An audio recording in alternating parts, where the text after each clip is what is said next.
नौदरगांव में प्रथम माता शैलपुत्री की जय हो।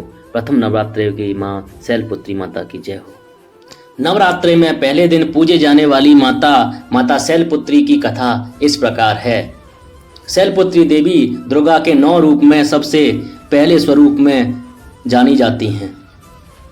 ये ही 9 दुर्गाओं में प्रथम दुर्गा हैं। पर्वतराज हिमालय के घर पुत्री के रूप में उत्पन्न होने के कारण इनका नाम शैलपुत्री पड़ा। नवरात्र पूजन में प्रथम दिवस इन्हीं की पूजा और उपासना की जाती है। इस प्रथम दिन की उपासना में योगी अपने मन को मूलाधार चक्र में स्थित करते हैं। यहीं से उनकी योग साधना का प्रारंभ होता है। इन माताजी के दाहिने हाथ में त्रिशूल और बाएं हाथ में कमल का फूल सुशोभित है। अपने पूर्व जन्म में ये प्रजापति दक्ष की कन्या के रूप में उत्पन्न हुई थीं। तब इनका नाम सती था। बोलो सती माता की जय। इनका विवाह भगवान शंकर जी से हुआ था। एक बार प्रजापति दक्ष ने एक बहुत बड़ा यज्ञ किया। इसमें इन्होंने सारे देवताओं को अपना यज्ञ भाग प्राप्त करने के लिए निमंत्रित किया, किंतु शंकर जी को उन्होंने इस यज्ञ में निमंत्रित नहीं किया।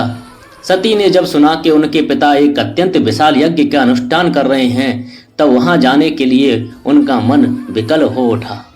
अपनी यह इच्छा उन्होंने शंकर जी को बताई। सारी बातों पर विचार करने के बाद उन्होंने कहा, प्रजापति दक्ष किसी कारणवश हमसे रुष्ट हैं। अपने यज्ञ में उन्होंने सारे देवताओं को निमंत्रित किया है, उनके यज्ञ भाग भी उन्हें समर्पित किए हैं, किंतु हमें जानबूझकर नहीं बुलाया है, कोई सूचना तक नहीं भेजी है। ऐसी स्थिति में तुम्हारा वहां जाना किसी भी प्रकार भी श्रेयस्कर नहीं होगा। शंकर जी के इस उपदेश से सती माता का प्रबोध नहीं हुआ। पिता का यज्ञ देखने वहां जाकर माता और बहनों से मिलने की उनकी व्यग्रता किसी भी प्रकार कम न हो सकी। उनका प्रबल आग्रह देखकर भगवान शंकर जी ने उन्हें वहां जाने की अनुमति दे दी। सती ने पिता के घर पहुंचकर देखा कि कोई भी उनसे आदर और प्रेम के साथ बातचीत नहीं कर रहा है। सारे लोग मुंह फेरे हुए हैं। केवल उन्हीं की माता ने उन्हें स्नेह से उन्हें गले लगाया। बहनों की बातों में व्यंग्य और उपहास के भाव भरे हुए थे। परिजनों के इस व्यवहार से उनके मन को बहुत कलेश पहुंचा। उन्होंने यह भी देखा कि वहां चतुर्दिक भगवान शंकर जी के प्रति तिरस्कार का भाव भरा हुआ है।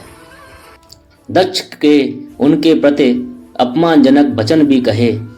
यह सब देखकर सती का हृदय क्षोभ, ग्लानि और क्रोध से संतप्त हो उठा। उन्होंने सोचा, भगवान शंकर जी की बात न मान यहाँ आकर मैंने बहुत बड़ी गलती की है। वे अपने पति भगवान शंकर के इस अपमान को सह न सकीं। उन्होंने अपने उस रूप को तत्क्षण वहीं योगाग्नि द्वारा जलाकर भस्म कर दिया। वज्रपात के समान इस दारुण दुखद घटना को सुनकर शंकर जी ने क्रुद्ध हो अपने गणों को भेजकर दक्ष के उस यज्ञ का पूर्णतः विध्वंस करा दिया। माता सती ने योगाग्नि द्वारा अपने शरीर को भस्म कर अगले जन्म में शैलराज हिमालय की पुत्री के रूप में जन्म लिया। इस बार वे शैलपुत्री नाम से विख्यात हुईं।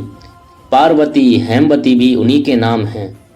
उपनिषद की एक कथा के अनुसार इन्हीं ने हेमवती स्वरूप से देवताओं का गर्व भंजन किया था।